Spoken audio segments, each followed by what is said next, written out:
Hello guys, in this video I'm going to show you how to add the quote to your favorites on the daily quotes application. But first I just want to mention, don't forget to subscribe to my channel, because at 10,000 subscribers I am going to show you my whole YouTube revenue statistics and growth strategy, how to make money online. So let's jump into it. First of all, open the application on your phone. After that you should tap on the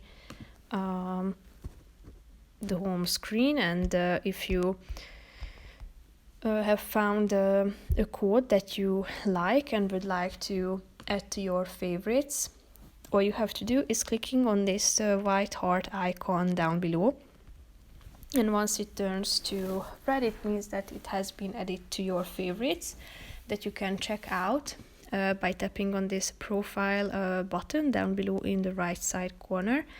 In the Your Quote section, tap on Favorites, and here you're going to find all of the quotes that you have added to your favorites. If you want to remove any of these, tap on the bin icon and click on Delete, so it will be removed from this section.